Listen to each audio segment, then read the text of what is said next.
Hello friends, मैं हूं doctor Lal Krishna, second year general surgery resident and आज मैं आपके साथ शेयर करूंगा सेकेंड एमबीबीएस को बेस्ट तरीके से अप्रोच करने का तरीका।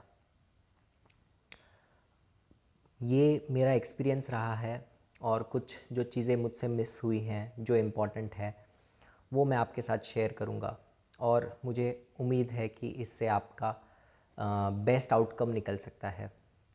तो जैसे अभी आप फ्रेश एमबीबीएस में आए हैं, आपका first year basic anatomy physiology और बायोकेमिस्ट्री सब्जेक्ट्स ख़त्म हो गए हैं। अभी आपका सेकेंड ईयर स्टार्ट हो रहा है, जब आप एक रियल डॉक्टर की लाइफ को और डिटेल में एंटर कर रहे हैं। यहाँ पे आप सेकेंड ईयर के जो प्राइम सब्जेक्ट्स हैं, जैसे पैथो, फार्मा, माइक्रो, जिनका एग्ज़ाम होगा, उसकी पढ़ाई करेंगे और उसके साथ आप हॉस्पिटल जाएंगे और पोस्टिंग अटेंड्स करेंगे। तो for being a good doctor, ये तीनों सब्जेक्ट्स पे को की पढ़ाई करना, अलॉन्ग विद दैट पोस्टिंग जाना बहुत ज़रूरी है। पोस्टिंग में मेडिसिन, सर्जरी, ऑब्स्गाइनी, पीडियाट्रिक्स, ये जो बेसिक फाइनल ईयर के सब्जेक्ट्स हैं, उनकी पोस्टिंग्स अटेंड करना सबसे ज़्यादा ज़रूरी है।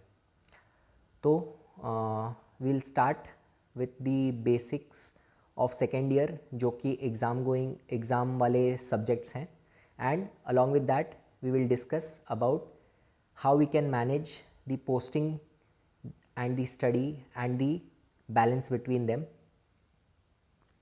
So to start with, the first subject which we are discussing, which is very important in all the branches of clinical medicine, that is pharmacology. So for pharmacology, books which we study are KD Tripathi, which is the textbook, and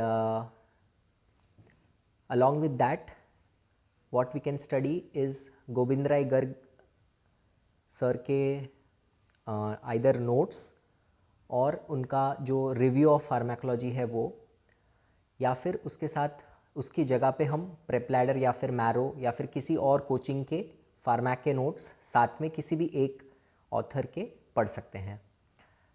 this is what I did. And pharmac कैसे पढ़ना है, सबसे पहले तो हमें overall कौन से class के ड्रग्स हैं ये समझना है। उसके बाद we have to first try and remember the classification of each drug और अ प्रोटोटाइप ड्रग, और ट्राई करना है कि ये क्लासिफिकेशन को पढ़ के आप अपने फ्रेंड्स के साथ डिस्कस करें, क्योंकि डिस्कस करेंगे तभी जाके ये याद होंगे, क्योंकि ये नाम बहुत कंफ्यूजिंग रहेंगे और बहुत वॉलेटाइल रहेंगे। तो डिस्कस करने से ये ज़्यादा समय तक याद रहेगा। सेकेंड पॉइंट है कि हमें ट्राई करना है कि हर एक क्लास ऑफ ड्रग का 2 से 3 पॉइंट्स में उनका मैकेनिज्म ऑफ एक्शन समझना है और याद करना है। एक इसमें कैच है कि केडीटी में मैकेनिज्म ऑफ एक्शन को बहुत ज़्यादा डिटेल में दिया गया है, तो उतना डिटेल आप पढ़ भी लेंगे तो वो याद नहीं रहेगा, ना आप उसको एग्ज़ाम में उतार पाएंगे।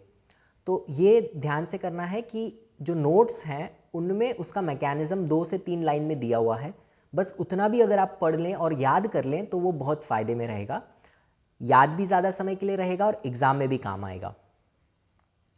डेफिनेटली अगर आपके पास टाइम है तो आप केडीटी से उसका पूरा मैकेनिज्म ऑफ एक्शन पढ़ सकते हैं, जो आपको बहुत डिटेल में आपको समझाएंगे, बट उसका उतना बेनिफिट नहीं मिलता है as what I have experienced. ठीक है, तो नेक्स्ट पॉइंट है कि अब ड्रग समझ लिया, उसका मैकेनिज्म ऑफ एक्शन समझ लिया, तो अब हम इसको कहाँ यूज़ कर सकते हैं ये हमें समझना है, जो हमारे लिए बहुत इंपॉर्टेंट है। तो उस ड्रग का या उस प्रोटोटाइप ड्रग का इंडिकेशन क्या है, उसके यूजेस क्या हैं, और उनको भी सिर्फ हेडिंग्स के फॉर्म में, मतलब जस्ट नाम, जैसे फॉर एग्जांपल जैसे हम देख रहे हैं कि एंटीबायोटिक को हम इन्फेक्शन में यूज़ कर रहे हैं, है ना। तो इन्फेक्शन, कोई भी एक एंटीबायोटिक का कौन से इन्फेक्शन में यूज़ कर सकते हैं, जैसे सॉफ्ट टिश्यू इन्फेक्शन में यूज़ कर सकते हैं, या फिर उसको हम कोई इंट्रा एब्डोमिनल इन्फेक्शन के लिए यूज़ कर सकते हैं, ठीक है, या फिर हम उसको किसी गायनेकोलॉजिकल इन्फेक्शन के लिए यूज़ कर सकते हैं, या फिर कोई ऑफ्थाल्मिक इन्फेक्शन के लिए यूज़ कर सकते हैं, है ना। तो कोई भी एक एंटीबायोटिक, जैसे फॉर एग्जांपल मॉक्सीफ्लॉक्सासिन लिया, तो ये हमें कहाँ कहाँ यूज़ आ सकता है, जैसे यूरिनरी ट्रैक्ट इन्फेक्शन हो गया, है ना, उसके अलावा आई में ऑफ्थाल्मिक इन्फेक्शन हो गया। तो और ऐसे करके हम उसके यूजेस पढ़ लेंगे और यूजेस को हेडिंग फॉर्म में याद करेंगे, ना कि उसका बहुत ज़्यादा डिटेल। हर यूज़ का 3-4 लाइन याद करने बैठोगे तो उतना याद नहीं हो पाएगा फर्स्ट गो में खास करके, ठीक है। उसके बाद नेक्स्ट पॉइंट पे हम आते हैं कि अब उन ड्रग्स के साइड इफ़ेक्ट्स और कॉन्ट्राइंडिकेशन हमको याद रखना है, जस्ट हेडिंग पॉइंट वाइज। तो उस एंटीबायोटिक से क्या दिक्कत होती है और उस दिक्कत की वजह से हमें उस एंटीबायोटिक को कहाँ यूज़ नहीं करना है, यानी वो कॉन्ट्राइंडिकेटेड हो सकते हैं। जैसे फॉर एग्जांपल कोई एंटीबायोटिक से अगर गैस्ट्राइटिस हो रहा है या फिर नोजिया वॉमिटिंग हो रहा है, तो अगर पेशेंट को ऑलरेडी ऐसा कोई सिम्टम है, गैस्ट्राइटिस का इशू है, अपर एपिगैस्ट्रिक पेन एब्डोमेन है उसको, तो ऐसे समय पे वो वाला ड्रग हमें अवॉइड करना है या नहीं देना है, नहीं तो उसका सिम्टम और बढ़ जाएगा, उसकी तकलीफ और बढ़ जाएगी, ठीक है। उसके बाद नेक्स्ट पॉइंट है कि हर ड्रग का या हर क्लास ऑफ ड्रग का कुछ 2 से 3 स्पेशल पॉइंट्स होते हैं, जैसे कि उसका ऑल्टरनेटिव यूज़, ठीक है, या फिर उसका ऑल्टरनेटिव मैकेनिज्म ऑफ एक्शन, ठीक है, या फिर उसका कोई स्पेशल क्या बोलते हैं उसको, पॉइंट, जैसे कि उसका एक्टिविटी कितना ज़्यादा समय तक रहता है, बहुत फास्ट एक्टिंग है या फिर लॉन्ग एक्टिंग है। ऐसे कुछ स्पेशल पॉइंट्स उस ड्रग के हमें याद कर लेने हैं। तो ऐसे 5 से 6 पॉइंट में अगर आप फार्मैक को पॉइंट वाइज आप याद करने की कोशिश करोगे और उसको डिस्कस करोगे अपने फ्रेंड्स के साथ, तो वो आपको बहुत ज़्यादा समय तक याद रहेगा और आपको पेपर लिखने में भी बहुत आसानी होगी और आपके मार्क्स भी मैक्सिमम आएंगे। इस तरीके से वाइवा भी बहुत अच्छा जाएगा, ठीक है। फिर इसके बाद हम आते हैं हमारे नेक्स्ट सब्जेक्ट पे, जो है पैथोलॉजी। तो पैथोलॉजी के लिए नोट्स में आप देवेश मिश्रा सर के या वंदना मैम के रिव्यू ऑफ पैथोलॉजी के नोट्स पढ़ सकते हैं, या फिर मैरो या प्रेप्लैडर के नोट्स पढ़ सकते हैं, ठीक है। टेक्स्ट बुक में रॉबिन्स बेसिक पैथोलॉजी के लिए जो जनरल पैथोलॉजी है उसके लिए पढ़ लेना एक बार बहुत बेटर है, उससे आपकी अंडरस्टैंडिंग बहुत अच्छी हो जाएगी।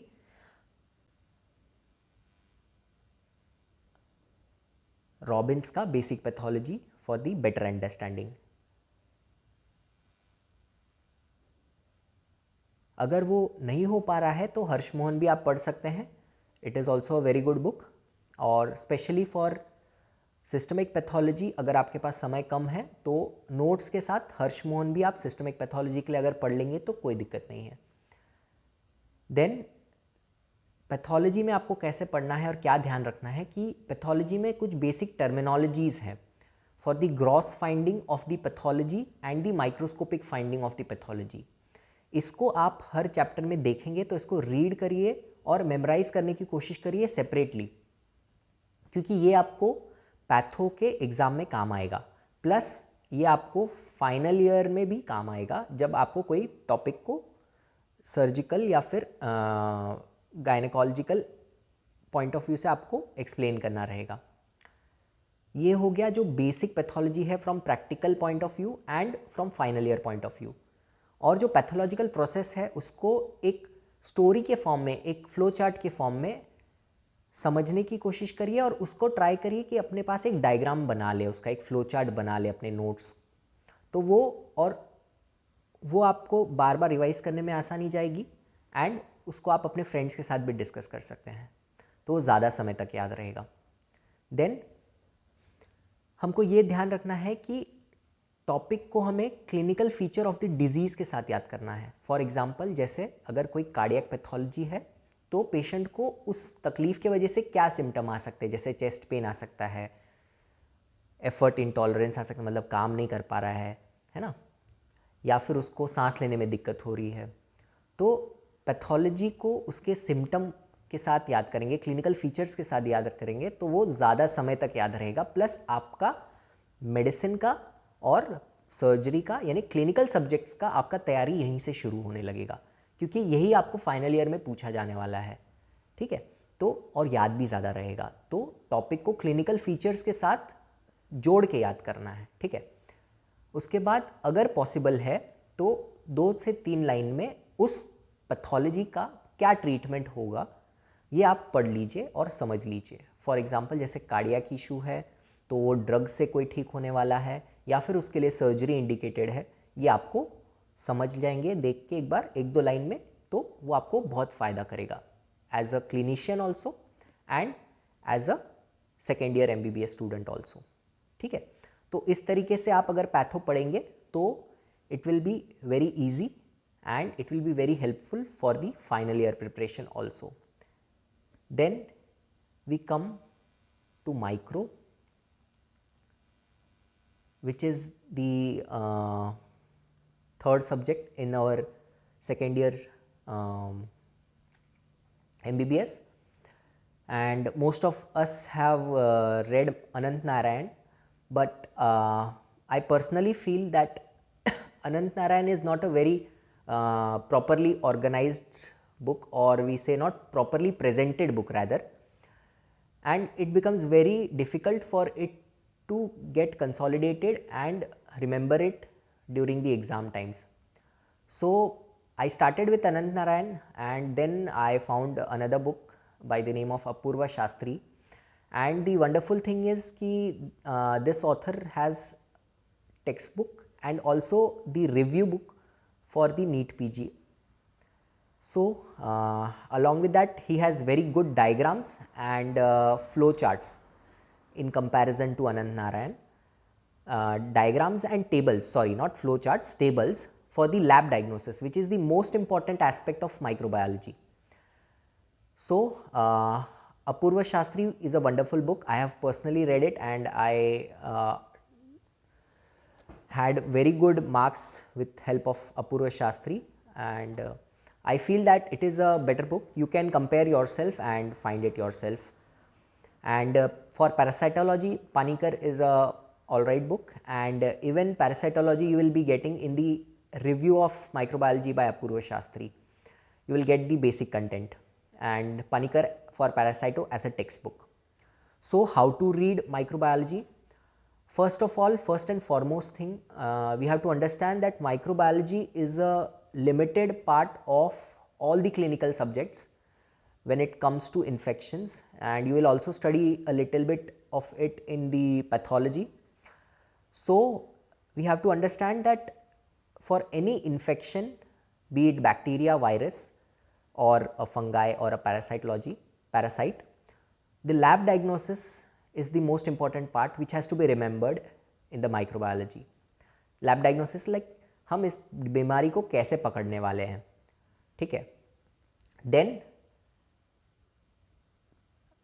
for lab diagnosis we have to understand the bacteria or virus which is causing it, then how we are going to diagnose it, then ये बैक्टीरिया बीमारी क्या कर रहा है या कौन सी बीमारी कर सकता है, at least 4 to 5 in point wise, heading wise. Then the most common disease जो ये बैक्टीरिया कर रहा है उसका क्लिनिकल फीचर्स कैसे होने वाला है, ये हमको दिमाग में ध्यान रखना है। जैसे फॉर एग्जांपल स्ट्रेप्टोकोकस निमोनी हो गया, तो ये निमोनिया करता है ना मोस्ट कॉमनली, और निमोनिया में पेशेंट को सांस लेने में दिक्कत हो रही है, खांसी आ रही है, ठीक है, या चेस्ट पेन हो रहा है, ये कुछ क्लिनिकल फीचर्स है। देन इफ़ पॉसिबल इसको हम फार्मैक्स से और मेडिसिन से कोरिलेट करेंगे, और इसमें इस डिजीज़ में हम एंटीबायोटिक क्या यूज़ करेंगे या फिर इस ऑर्गेनिज्म के लिए हम कौन सा एंटीबायोटिक यूज़ करेंगे, और इस तरीके से अपन माइक्रोबायोलॉजी को ऑलमोस्ट पूरा कवर कर सकते हैं। ऑलमोस्ट 80 to 90% माइक्रो जो है, ये जो हमारा रिव्यू ऑफ माइक्रोबायोलॉजी या फिर हमारे कोई भी PG notes either from PrepLadder, Marrow और एनी अदर पीजी प्लेटफॉर्म, वहाँ से अगर आप पढ़ेंगे तो 80 से 90% आपका सिलेबस माइक्रो का ख़त्म हो जाएगा। अगर कुछ रह जाता है तो आप उसके लिए टेक्स्ट बुक यूज़ कर सकते हैं, but this is what I feel कि ऑलमोस्ट 80% माइक्रो आपका इस तरीके से कवर हो जाएगा. And believe me, in this way you will be able to give the best outcome for your exams, and it will also help you to be a clinician from second year. अब आप second year में आ गए हैं, अब आपका doctor बनने का जो प्रोसेस है वो एक्चुअल में अभी स्टार्ट होने वाला है. And it is very important कि आप इस बात को समझें और उसको अभी से धीरे धीरे अपने लाइफ में उतारना स्टार्ट करें, क्योंकि क्लिनिकल एक्सपीरियंस ओवर ईयर आता है. वो आप डायरेक्टली फाइनल ईयर के बाद इंटर्नशिप में जाएंगे तो सीख जाएंगे, ऐसा नहीं है. वो आप तब सीखेंगे तो वो स्लो सीखेंगे, उस टाइम से सीखना स्टार्ट करेंगे तो वो आप लेट हो जाएंगे थोड़ा सा. अगर आप सेकेंड ईयर से स्टार्ट करेंगे तो आपका जो क्लिनिकल एक्सपीरियंस है, क्लिनिकल जजमेंट है एज अ डॉक्टर कि इस पेशेंट को ये तकलीफ़ है, इसके लिए ये डायग्नोसिस ऐसे कर सकते हैं और इसको ऐसे ट्रीटमेंट दे सकते हैं, ये वाला जो थॉट प्रोसेस है, ये अप्रोच जो है जो पेशेंट के लिए हमको रखना है, बनाना है, वो आपका सेकेंड ईयर से आना अभी से स्टार्ट हो सकता है अगर आप इस बात को समझेंगे कि ऐसे पढ़ना है और पोस्टिंग जाना है. Then we come to the other part of the session की पोस्टिंग्स. सो पोस्टिंग के लिए हमें स्टार्ट में कोशिश करना है कि मेडिसिन, सर्जरी और पीडियाट्रिक्स एंड ऑब्स्काइनी, ये बेसिक जो हमारी फाइनल ईयर के सब्जेक्ट्स हैं उनकी पोस्टिंग जाना सबसे ज़्यादा ज़रूरी है. बाकी भी आप पोस्टिंग जा सकते हैं, लेकिन स्पेशली मेडिसिन. तो मेडिसिन में बेसिकली क्या होता है कि पैथो, माइक्रो, फार्मा, इसी का combination along with the way to manage the patient in general, ये आपको बताया जाएगा. तो सेकेंड ईयर से जब आप पोस्टिंग जाएंगे तो आपको ये तीनों सब्जेक्ट का कॉम्बिनेशन समझ में आएगा एंड इन जनरल हम वो पेशेंट को कैसे मैनेज करते हैं वो आपको समझ में आएगा. कोशिश करना है कि हफ्ते में एटलीस्ट 4 to 5 डेज आप पोस्टिंग जाएं और पोस्टिंग जाने के साथ आप थोड़ा थोड़ा प्रैक्टिकल की जो बुक्स हैं मेडिसिन की वो पढ़ें, जैसे हचिंसन हो गया या पीजे मेहता हो गया. ये 2 अच्छी बुक्स हैं, आप पढ़ सकते हैं. और समय मिलने पे आप कोशिश कर सकते हैं कि कुछ टॉपिक्स जो इम्पॉर्टेंट है मेडिसिन में, जिन पे फाइनल ईयर में लॉन्ग केस आता है, उसको आप टेक्स्ट बुक से भी पढ़ना स्टार्ट करें थोड़ा थोड़ा अगर पॉसिबल हो तो. देन सर्जरी प्रैक्टिकल के लिए दास या एसआरबी की क्लिनिकल बुक पढ़ सकते हैं, जो कि दोनों ही अच्छी हैं. एसआरबी में डायग्राम्स बहुत अच्छे हैं और बेटर हैं, तो I would suggest SRB is better. और टेक्स्ट बुक के लिए लव बेली, एसआरबी, ये 2 अच्छी टेक्स्ट बुक्स हैं.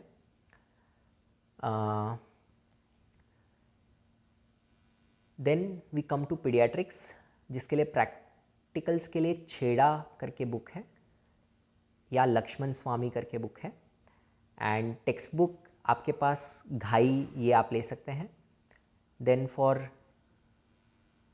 गायनैक, डीसी दत्ता करके जो बुक है, ऑप्स की और गायनैक की दोनों की सेम ऑथर की बुक है, जो कि काफ़ी बढ़िया है.